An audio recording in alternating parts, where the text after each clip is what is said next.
Hi everyone. It's cold. I've got my jumper on. It's a really big, like one of these huge baggy jumpers as well. It's amazing. And it's going to keep me super, super warm. Okay, next guest interview. This was such a cool interview. Please take a listen to my chat with choreographer, director, creative director, Kevan Allen. Take a listen.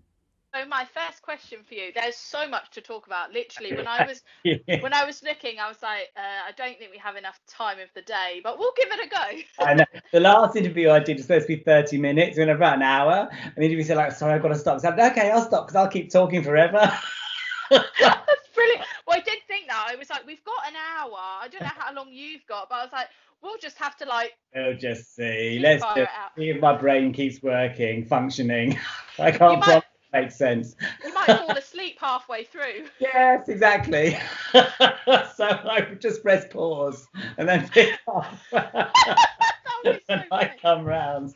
So my first question for you is, where did it all start? Where has the passion come from? Where was the little seed, the little nugget? Where did it all start for you? Oh wow, there's so many things. I remember when I was 5 years old, I used to boss the kids around on my playground. I used to literally be choreographing them and not knowing at the time. And I used to want to do Alice in Wonderland. And I wanted to be Alice, but I couldn't be. So I made myself be the White Rabbit. And I remember getting my class to act out Alice in Wonderland to my little 7-inch record that I played. And went so well that the other class came down to see a performance of it, and I think that's where it maybe started. It was just a natural thing to do. Then I went through the normal as a child, going through drama classes, and they brought in a movement teacher to the drama classes, and I tended to like the movement more than the drama. Like I was a duck to water, I just loved it, and it grew and grew and grew. And then I think, like I said, from 5 years old, I've always been very creative. I've had puppets. I did lots of puppet plays. It's always been my thing. I'm definitely doing what I should be doing. Yeah. It's very easy. It's never a struggle. And no matter what other parts I've tried to do, like doing singing and other stuff, it's always come back to just creating and choreographing. And it's just in my blood, really. Yeah. I thank my sister. She's an actress. And she took her younger brother long-term to the drama classes. And that's how it kind of got me behind my mother's apron strings to get out there and actually do something. And then it just went from there, really. It's just always been in you. Yeah, absolutely. And I find it really strange today, especially with I don't want to say the youth of today, but the younger generation, because I still think I'm 27, but the younger generation who don't know what they want to do. Like, I've never known anything other than what I'm doing. This is what I'm supposed to be doing. How can you not know what you want to do? Yeah. But I'm very lucky in that effect, and that I managed to make a career out of it, Yeah. I'm definitely better working for myself. I mean, I've worked with amazing directors and brilliant people. We have a great collaboration time, but I'm always thinking, I'd have done this with it, or I've done that with it. And when I can just be the one doing this is what we're doing, it's the best thing in the world, And it's hard trying to relinquish control, isn't it? Do you find that really difficult? Yeah, well, yeah, I do. I think I do. Because when you've got like a vision, it's really difficult to then like delegate that part of a vision to someone else. Like, it's like, no, because I know what I'm seeing and I know what I want. Yeah. It is, but as long as, because of course I work with wardrobe and lighting and what have you, and as long as I've been able to express my creative vision to them as much as possible, I will trust them to then do their creative vision and bring stuff back into it. And I always say to them, that's what I see. Now, what would you do with it? And if you've got amazing people, then it's great, because they come back and say, let's do this and let's do that, and it inspires creativity. It's when you have people that aren't very good at their job, or they're not your vision, and you're kind of, that's not what I had in mind. How can I tactfully get this back to how I wanted it to be? So you kind of get your team. I'm lucky to have an amazing team now that I work with all the time, and we all get each other, and they're so incredibly talented at what they do. I trust anything they come to me. Kev, should we do this? Oh yeah, let's have a look at it, because they're like bright sparks. I like operating and feeding off the other creativity, as long as you're on the same wavelength. Yeah, as long as you're not totally worlds apart, and then it's just no. Yeah, absolutely, yeah. And I've worked with a few of them. It's just, I'm gonna win. Just let it go. So as you're like training and stuff, did you train as a dancer then? Yeah, I went to Essex dance theatre, which was, I grew up in Billericay in Essex, and there's this amazing woman called Debbie Home. And in fact, she founded the Essex Dance Theatre at the time, and she was the first lady. She came into my sister's drama classes to teach us dance. And it was her who took me from my first dance lesson. And it was her who looked at me. She put me into the frogs and just said to me, "Have you never danced before?" And I looked at her saying, "I don't know what you're talking about." And from that day, she kind of nurtured me. And it was an amazing school. I mean, it took all shapes and sizes and backgrounds. And we all just danced like after school. But you had to do 2 ballet classes a week and 2 jazz classes a week to be considered serious. And if you didn't do that, you couldn't be part of the company. So it was quite committed. And Deb took us to see the most amazing people like Marcel Marceau on a contemporary dance theatre, Rombe, Robert. She took us on outings and just opened the world of dance and movement to us little Essex people who had no idea what it was. Really put it down to her. And then from that, I did that till I was 16 and got my school exams and everything out of the way. And then luckily I applied for a grant at the time from Essex County Council and I got a grant to go to Arts Educational, which at the time was in the Barbican, and it used to be a dance course, a drama course and a musical theatre course. Now it's just a whole big musical theatre school and one of the best ones in London. At the time it was the place to go for like all-round dance training. And so for 3 years I danced from 9:30 in the morning, 6 o'clock at night, non-stop all day, just dancing all day for 3 years. And the most amazing training in everything, Graham Cunningham, ballet, jazz, contemporary, I mean, you name it. And at the time, I started choreographing things within the school, and I was choreographing this dancing before that. So again, it's always been in my blood. And that kind of nurtured what I wanted to do, I guess. You know, it's the grounding for everything, Yeah, amazing. So talk about the wow moments in your career. Is it difficult to pinpoint them because there's probably been so many? Yeah. They're very difficult, and also it's all been so diverse. I mean, I've been very lucky as a performer. I've performed in everything: films, television, rock tours, you name it. And as a choreographer, I've done the same. And I do a wide variety of styles, really. I mix all my training together. So it's contemporary and ballet and hip hop. And I've had to keep learning, obviously, as the decades have progressed.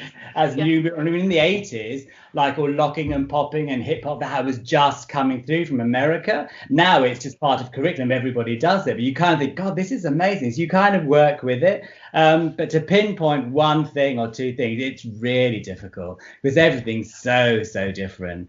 I mean, from a performer, I mean, I danced for years, 15 years, I think, whilst I was still choreographing.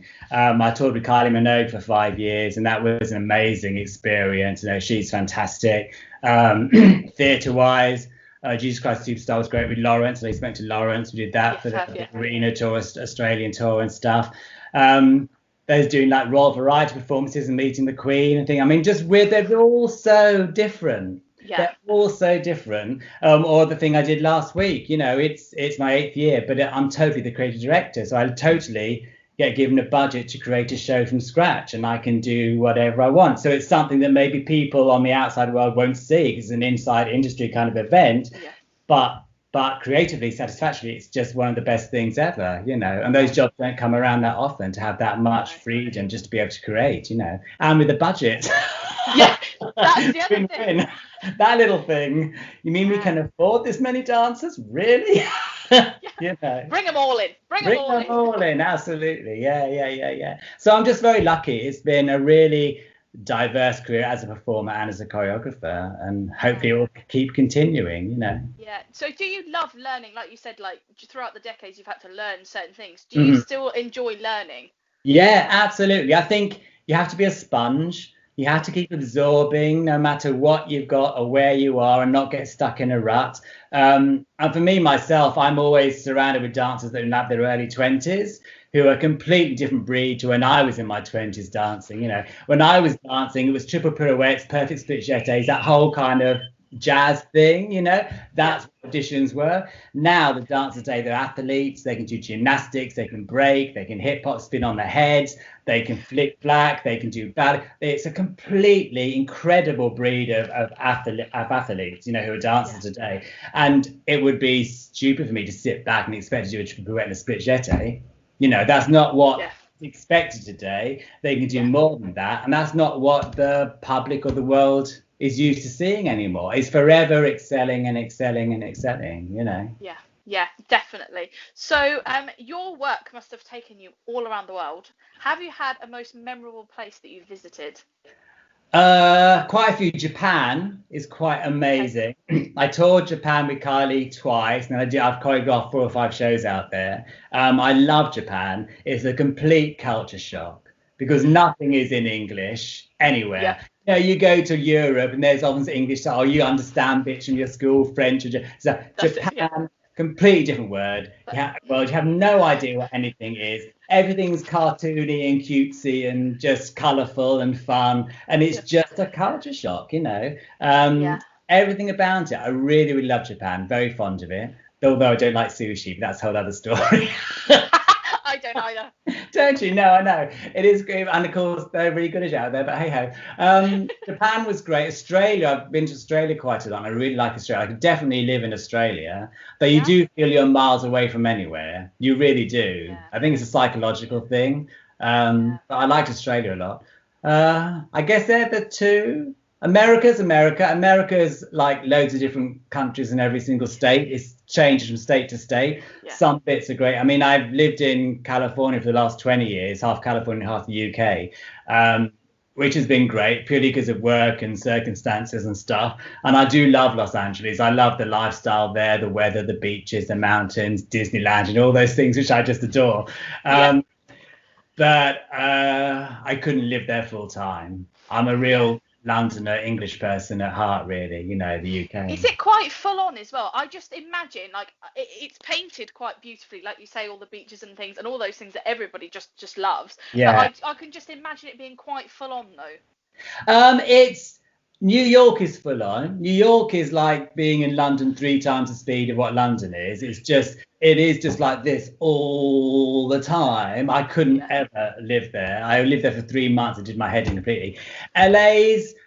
It's full on, but it's most people that go to LA for the first time don't really like it because they don't get it. It's very spread out.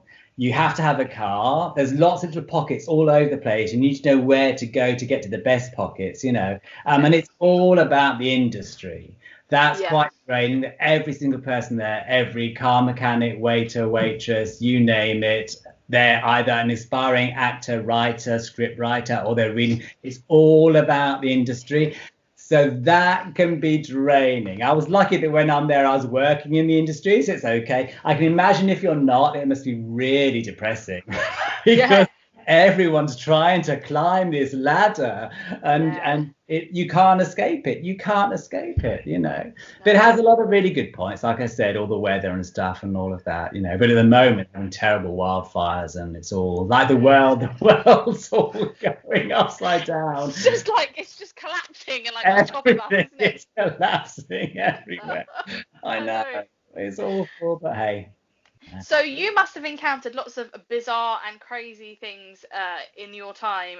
What do you think has been the most challenging thing you've ever been asked to do or you've ever come up against within the world of creative arts?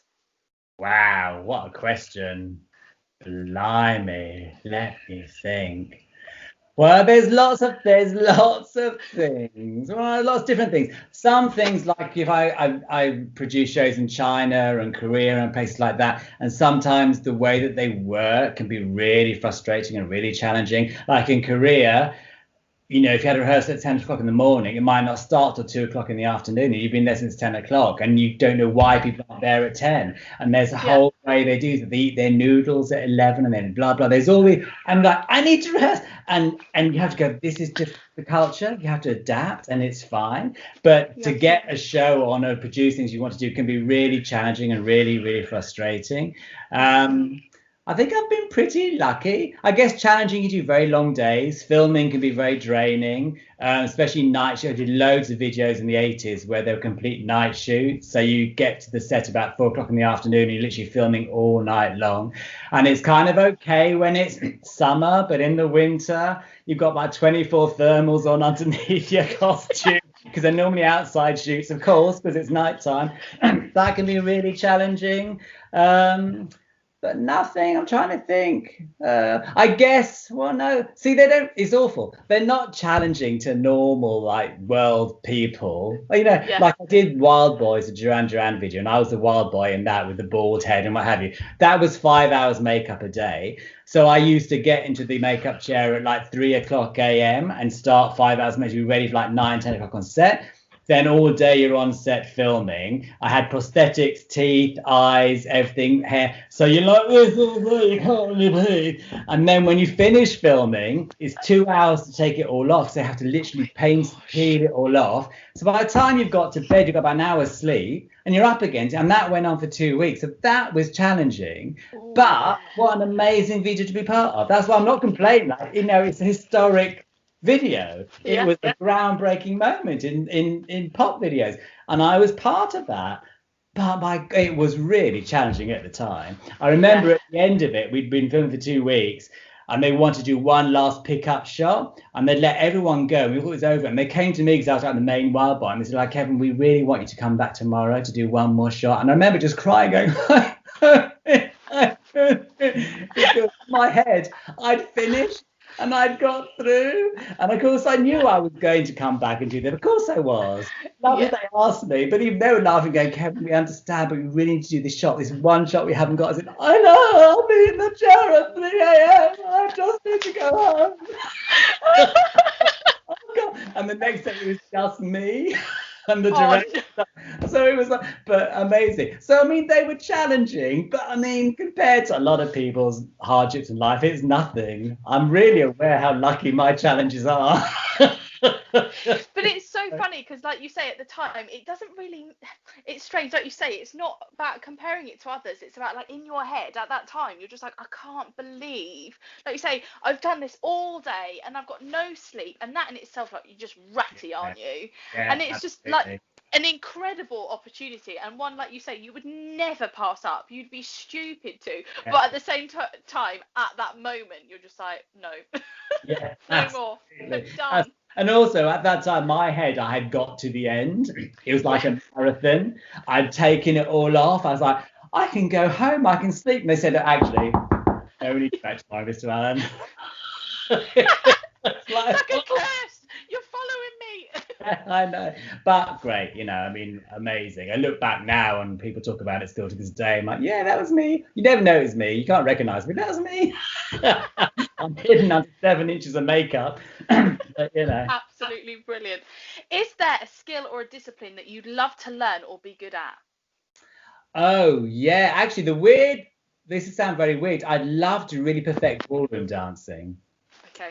I mean, I can do a foxtrot, tango, or I could do a Kevin version, and I've choreographed Kevin versions. But when you look at the real pros, you're like, that's a real tango. Like, that takes hours of practice, you know. Yeah. I'd love to maybe go and really learn the real art of proper ballroom dancing, because it's a whole world unto itself, you know. Yeah. You see the pros do it, it is amazing, you know. Yeah. You know, I mean, when I luckily I can work with ballroom dance if it is a ballroom thing, and I can choreograph it, and I go like, would your hand go here? Would your hand go? And I take their advice completely, and then they go, well, we do this. I'm like, oh, that's fantastic. Let's put that in.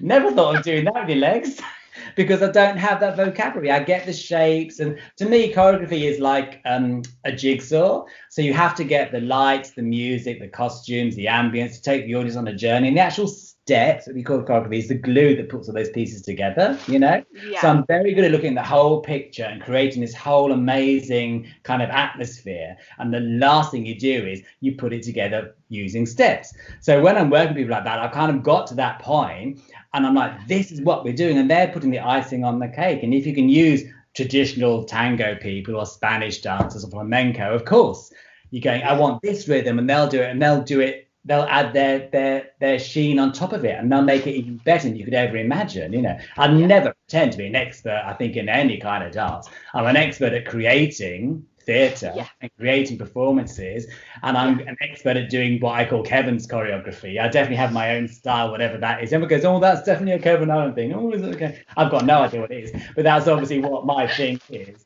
But the world of dance, nobody can ever be perfect or perfect every kind of dance. dancer. It's impossible, Yeah. you know. Yeah, definitely. Hats off to those that stick to one dance style and push it to their limit. I mean, that's a complete respectful training to have, you know. Yeah, and I guess it must be really, really difficult because you are stuck within that column, aren't you? There's no realms of, like you say, if you can do this piece of choreography and you can add in this flavor of this and this style of that, then that's great. But when you've got this style and it has to be this, it's very specific and very Yeah. niche. Yeah, yeah. And I think people find that a lot. I mean, it's still to stay like with ballet dancers. I mean, ballet dancers are incredible, but they've been so trained to be upright in their posture and everything. To then ask me something like loose and more rhythmic, they find it really hard. It's not that they don't have the talent to do it, but they've trained their bodies to do this niche that you just talked about. And to break out of that, it's quite there's very few who can cross all genres perfectly and excel at everything, you know. Yeah.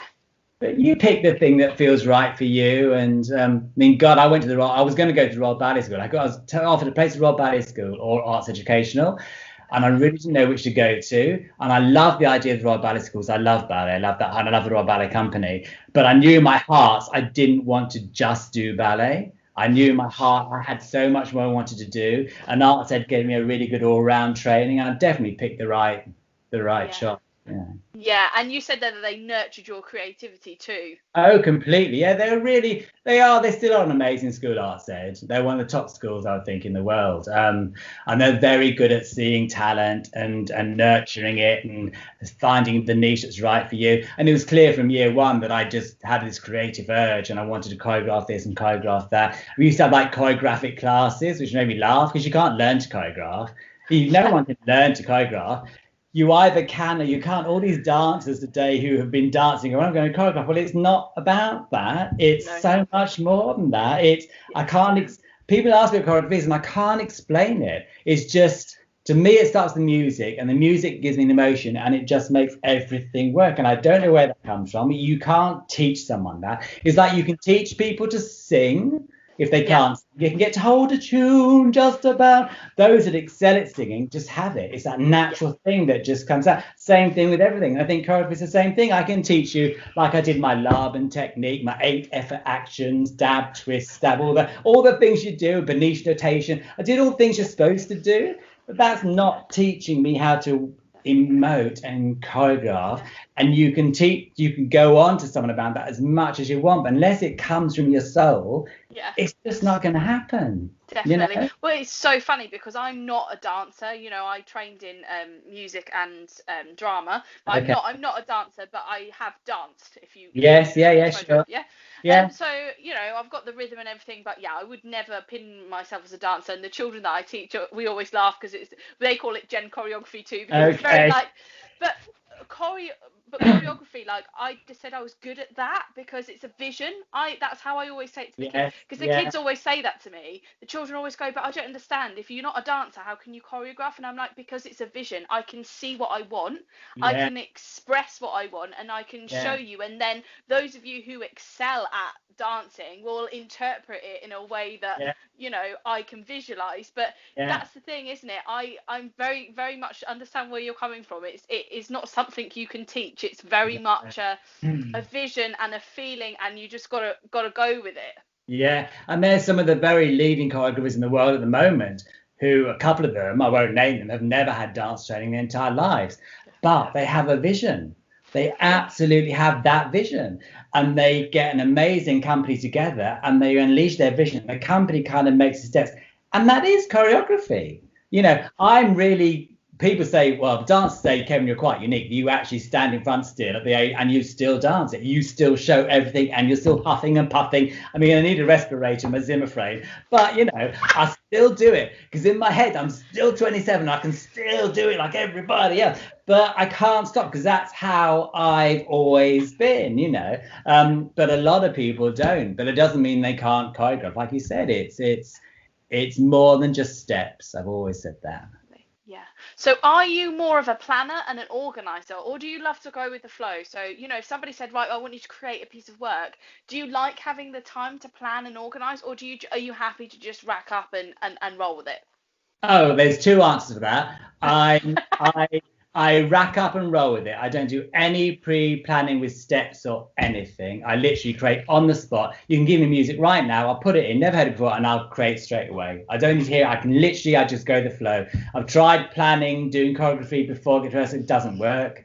I've got to be in the room, have that pressure, on we go, bam. The other side is I'm extremely organized in preparation beforehand. I mix all the music, I mix all the video, I do the lighting plots, I do the time code, I do everything for the show, which I know, but I don't actually do the choreography. So it's an answer, really. I'm very pre-prepared as much as I can be, but I can literally I do everything on the spot, as in creating the actual choreography and everything. Yeah, I'm exactly the same. I don't ever. The children laugh at me all the time because I'm there working it out, and they're just looking at me, and I'm like, why haven't you planned this? Because same with the singing and the blocking, I always make sure I know exactly what I'm doing beforehand. Yeah. When it comes to the choreography, I find it really difficult to stick the music on and go, right, what are we doing here? Yeah. Unless I'm in the space, it's the energy, I think, as well. Like, you've got the energy of the people in the room, and you're just like, right, we're just gonna go with it. I've got it. Whereas, if you're in a room, in a studio, whatever, and you just think, right, and I get waylaid, I get sidetracked to start thinking about, like you say, the lights or the costumes or the this or the that, and then you've planned everything else but the actual thing that you're supposed to be doing. Yeah. No, I'm totally with you completely. In fact, my assistant last week, she was laughing because she's so used to watching me when I'm working, and she tries to pick it up with me because she hasn't got a clue what I'm doing. Apparently, I whistle it out. Like I don't. I've never been aware of it, and now I really am, because she's brought up. Oh, you're doing your whistling thing. I love it when you do that. What do you mean? So whenever you're thinking, your lips are doing the whole score in your head, and it's all going on here. You don't really do it. And now I'm really self-conscious. Oh God, I'm whistling. That's amazing. I will see how I do it. Yeah. That's your process. That's my process. So hey ho. So what would you say you do for downtime if you had some free time, which some of us have had a little bit more of recently? The whole year of.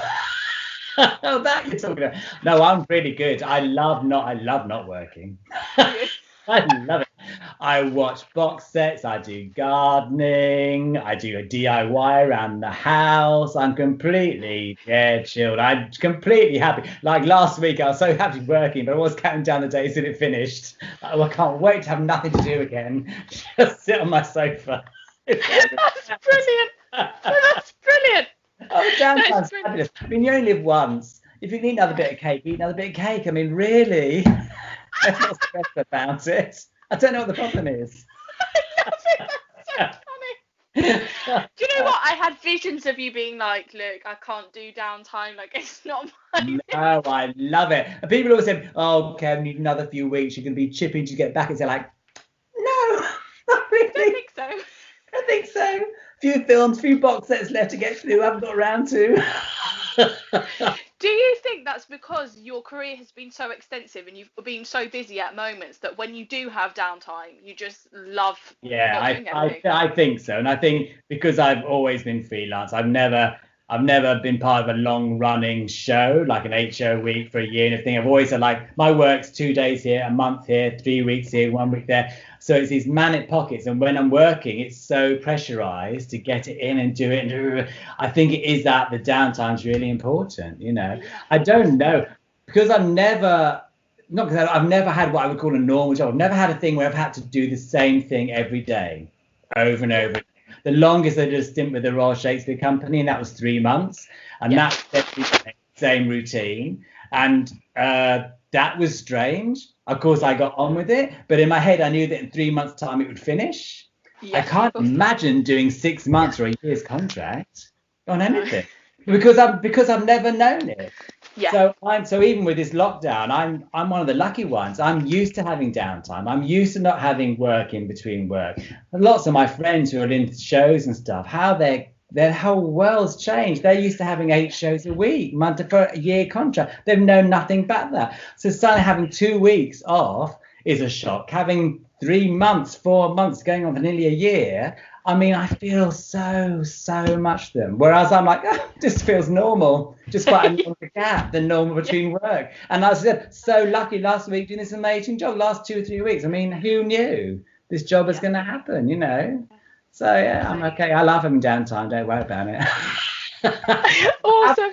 I have had to stop baking cakes because I got into the baking cake thing when it started. I want to try this because I live on my own. Well, so I've had to like freeze them like in portions because otherwise I'm just whoa no. So I thought this has to stop. This is not good. I have to ration my cake control. So I portion them off and put them in the freezer. So no, I just take maybe one bit a week if I feel the urge, But yeah, I had to be careful. So talking of guilty pleasures then, what are your guilty pleasures? And on the flip side, what are your pet hates? Guilty pleasure, chocolate, definitely. I don't drink. I'm never drunk, so chocolate's my thing. Whenever I'm having a glass of wine, like when I'm having my deep extra dark chocolate, I'm feeling bad about things. Guilty pleasure, chocolate, Disney. I've adored Disney since I was a little boy. Absolutely adore it. And I actually used to have a picture of the Disneyland map on my wall when I was about 5, 6. I used to dream about going to Disneyland. And then, of course, I moved to California and I got an annual pass. And I couldn't believe I actually managed to be at Disneyland. I was like, people don't know how amazing this is. I've dreamt of this since I was 5. This is incredible. I go whenever I want, So Disney, I'm afraid, features Disney cake, chocolate. Go on, so predictable. Pet hates. Well, I don't know what pet. I hate things, stupid things like human litter. Can't buy litter. Bad manners, selfishness, just all human traits, really. Yeah. When you see those parents with their kids, they're having sweets and they're just unwrapping the wrapper and throwing it on the floor. And I'm like, I look at the parents like, I don't want to say it, like, excuse me. It starts from somewhere. This is not acceptable. Yeah. Well, anyway, things like that really annoy me. On the professional side, I would say being rude to people, talking down to people, intimidating people. And there's a lot of those people in the theatre world. Absolutely. Yeah. I know it comes from insecurity and pressure and people. I get where it comes from, but there's no need to ever shout at someone or if they're not doing what you want them to do. Don't treat people that way. And I've seen that quite a lot. And that really gets my goat, having been in that position as a performer and people shouting at company, I'm thinking, you're not going to get the best from any of us. We're all here to create the same goal. Just because you as this director can't handle it, don't take it out on us. So that really gets my goat. And hopefully I've never treated anyone that way. I don't think I have. I've lost it 3 times my whole career and people know about it when I've just snapped. And then it's just the pressure. And then, of course, I can see the outside looking in. So I'm like, this. Then I just start giggling. And I go, oh, I'm really sorry, everybody. Then they all start giggling because their face is so shocked. Like, Kevin never loses a night. We feel so bad that we pushed you to that. Like, no, you haven't. Then we just laugh. So it's really stupid. The people know, like, I remember that time. There's 3 times. Yeah, I know, You catch a glimpse of yourself, It is hard, isn't it, when there's so much pressure? And a lot of the time, I don't know about you, but the pressure comes from within, isn't it? You wanting to create the best thing that you can for yourself and everybody watching and the people that you're working with. Everybody's there for the same goal. You all want to create something fantastic. So it is hard, when you snap, you're like, sorry, I'm so sorry. And I just don't. That's why when I do in the 3 times I have, it's the look on everyone's face because I'm facing the room. They're all so mortified that they've never, we pushed you to that. I'm like, no, you didn't. And I'm giggling. I'm really going, just have a break. We just have a break. But normally it's because of time pressure. What you have a certain thing to deliver. The whole company is saying, Kevin, you're going to deliver this. You're saying, I can. And you've got this ticking clock going, I've got 10 hours left, 9 hours left, 8 hours left. And if some things aren't quite working, you've got to rectify to get it all done by time. And I think that's when sometimes I lose it, when I just feel people aren't pulling together. They don't understand the pressure. It's like, we can't do this tomorrow. We've got to do this now. No. Yeah, now. Do you understand? Now. Everybody, is anybody listening? I know, it's so stressful. So what about maybe an event or an occasion once a year that you look forward to? There's a couple. So the event I've just done, the Global Zoom Cow event, is amazing. That's just a fantastic event, full of creative people. hundreds of models, loads of dancers. It's a 3-day event. It's fantastic. And we always have an absolute ball. That's amazing. And there's also, I do each year normally a big charity event, probably at the Royal Albert Hall or the Influence Apollo in Hammersmith. It's called, sometimes it's a Night of 1,000 Voices, or it's Best of Rock Music. But it's kind of the same production team. A good friend of mine, Hugh Woolridge, directs it. And you get to work with the creme de creme of West End and Broadway. They'll come over, do their party pieces, and I tend to choreograph and do that. That is a week's manicness of rehearsals and scheduling and what have you, but it's a full orchestra, amazing leading singers and dancers and stuff, and that's always a really good buzz to be part of. I mean, you're raising money for a really good cause, on top of it all. That I look forward to. And then I had the last few years, I've been doing lots of these Disney premieres, like me, like Disney, I might consider it. Let me just see if I can figure that out. Which is amazing, and they don't understand how I'd do this for nothing. I'm so excited to be part of it, but of course you don't. Those I really enjoy. In fact, when we did lockdown, I was doing the premiere for Mulan, and it was the big Leicester Square Mulan premiere. So we had showline warriors and dancers. We traded Leicester Square into China, this whole thing. And on the day of actually the premiere is when COVID struck, and at 12 o'clock they said, boom, it's all off, it's all cancelled. And that was it. That's when we all went home with the little Chinese bags and Mulan. And that was how it all started for us. Yeah, I know. So did you get to do it? No, nothing. We'd rehearsed for 3 or 4 days. Everything was costume. We'd done we were literally on our way to Leicester Square to camera script it before the launch premiere that night. All the red carpets, everything was done. And then literally 12 o'clock that day called me and said, don't bother coming in. We're pulling the whole thing. We're all on lockdown. We're cancelling. And I had to call everyone and say, don't get on the tube, don't come in. And they all thought I was joking. I'm not joking. It's not happening. It's not happening. Oh, no. We all got paid, obviously, because we'd done the work and everything. But that was do all that work and not get to perform it. It's quite soul destroying. But hey, Disney Plus done okay out of it. So they have, and it is a very good film. See, and with the Disney premieres, I get to see the film before it's released. So then I go for this private screening. I'm like a kid in a candy shop. People are so cool about it, oh yeah, no, Kevin Allen, plus more. And they have no idea. I'm like, inside. It's sad, isn't it? And I should know better. No, absolutely not. I love Disney. I'm a Disney fan. Yeah, I've only got 2 tattoos, and one of them is a Disney tattoo. Oh, is it really? Oh, well then that's all. You understand. Yeah, I at 110%. Everyone keeps saying to me as I get older, they're like, "Have you grown out of the Disney thing?" And I'm like, "How rude! How dare you? How dare you? Yeah. How rude!" Do you know what though? I've done these interviews and interviewed so many people, and not one person has said they don't like Disney. Oh really? So come on. I'm just like, everybody loves Disney. Yeah, I always wanted to hug an elephant. Oh. I've never been able to hug an elephant. You could go to Sri Lanka and go on these You could, I know, and I've looked. Yeah, I know, Jen, I've looked. But you've got to make sure you go to the right ones, apparently, because again, that can be all corrupt and, it's a double-edged sword, isn't it? We have to protect the animals because we're destroying the world. They're becoming endangered species. But then you also got to let them be wild and live where they should be. So we've got to stop cutting down trees, people. Stop it. Yes. Stop your plastic. Stop everything. Come on. Yes. You're a usable Disney bottle. Yes. Yes. I don't know where my. Yeah, I've got them. There, good girl. I just think we don't need plastic bottles. You don't need them. Anyway, I'll go off my high heels. No, it's so we get on to eco-friendly things. This is all completely wrong. Back to my career.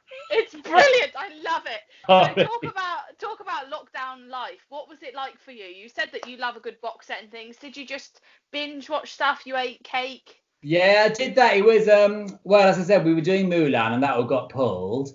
So we had that weird calm down about a week of everything had just stopped. You were working up to this point and it all kind of stopped. Luckily, I have a lovely house in London with a garden, so I could get out to the garden. The weather was brilliant at the beginning of lockdown. So good, yeah.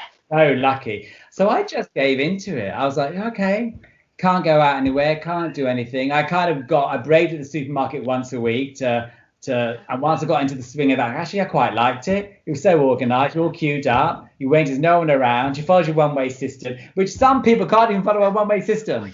Don't. The choreographer, like, for goodness sake, the arrow's pointing that way. What can you not understand? Anyway, I just gave into it, and I said I started baking, cooking, like everyone. Got out the sewing machine, did things around the house, Zoomed people. Never even heard of Zoom until that week. What is this? It used to be Skype. I was like, oh, Skype. Oh, going backwards. Okay, that's fine. That's what I used to use, I know Zoom, everybody loves Zoom, but it just, I don't know, for whatever reason, it doesn't agree with me. I can do the teaching on Zoom because you don't have to record it. But when it comes to having to record something, for whatever reason, any of my devices are like, no, thank you. Right. Yeah, no, I love it.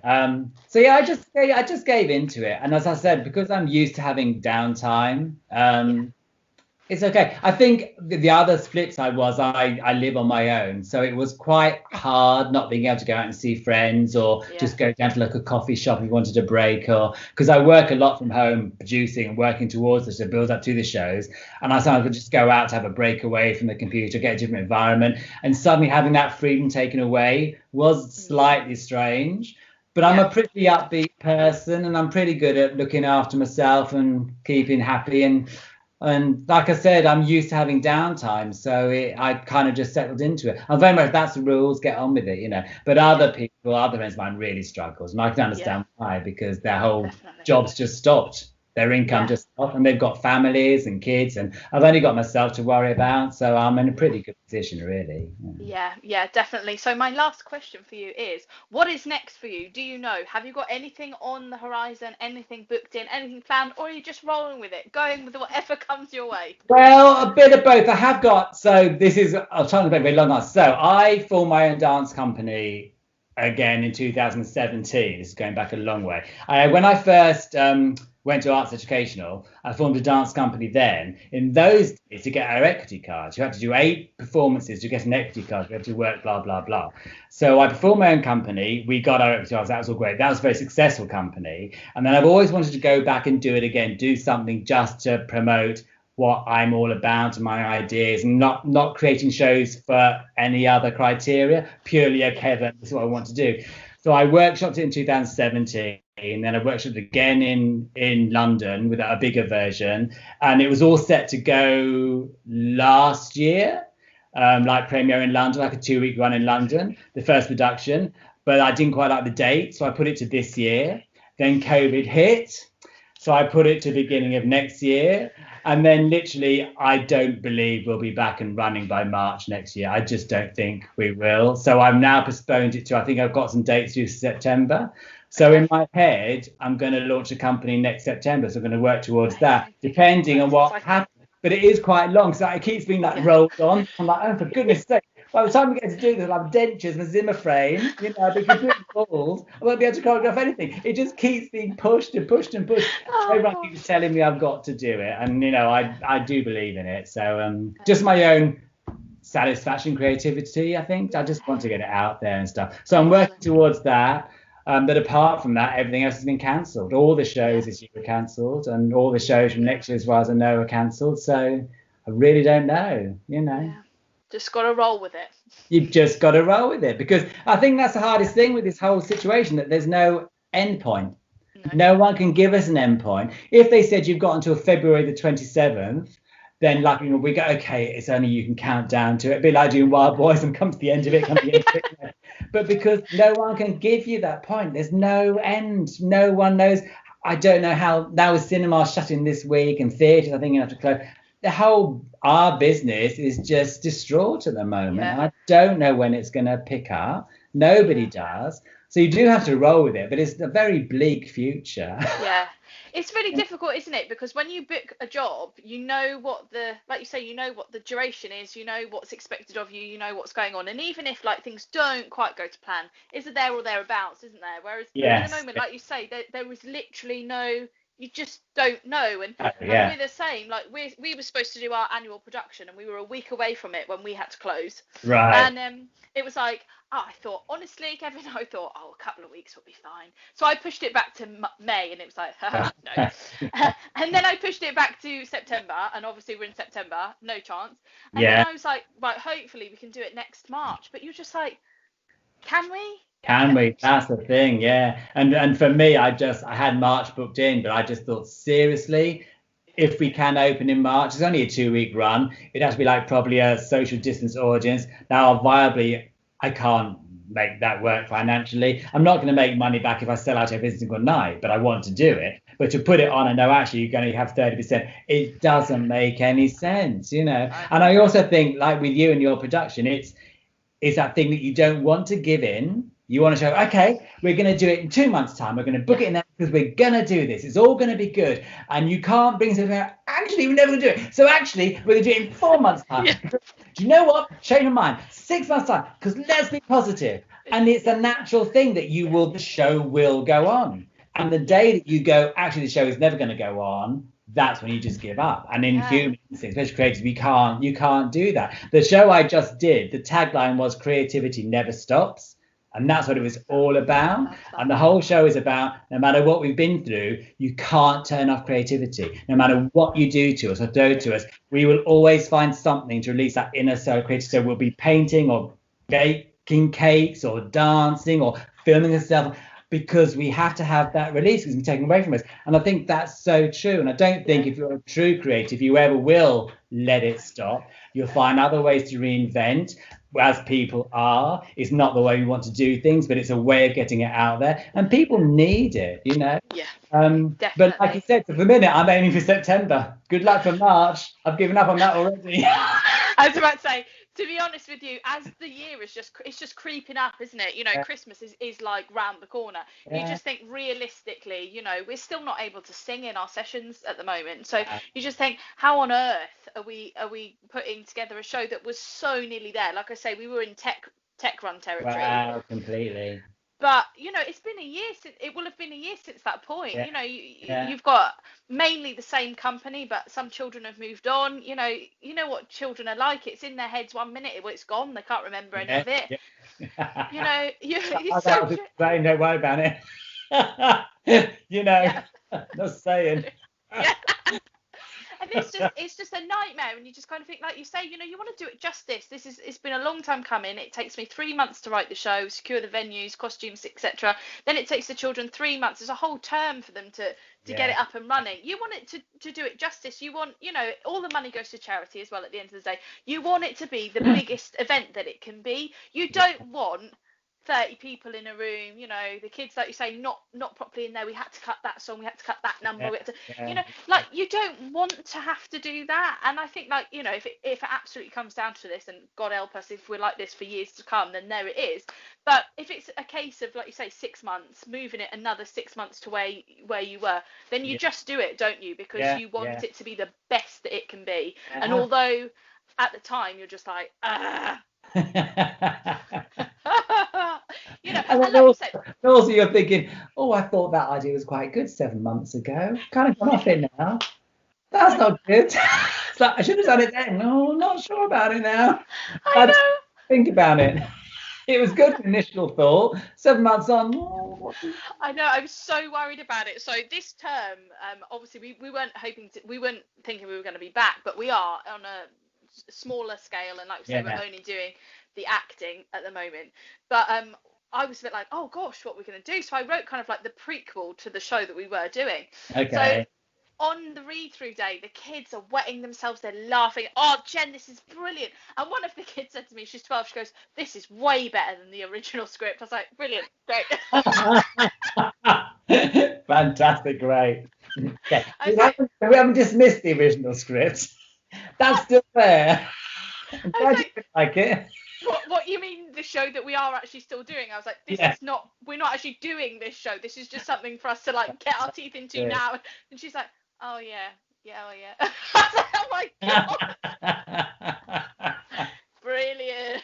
Really funny. You've got to love kids, haven't you? You've got to love them. Yeah, absolutely. Well, normally I do panto every year. Every year I've got all these like 24 babes or juvenile performers, let's call them. And I'm not getting this year, but they're just like light and shade of the party. It's hysterical. And I'm such a big kid anyway. I just fit right in.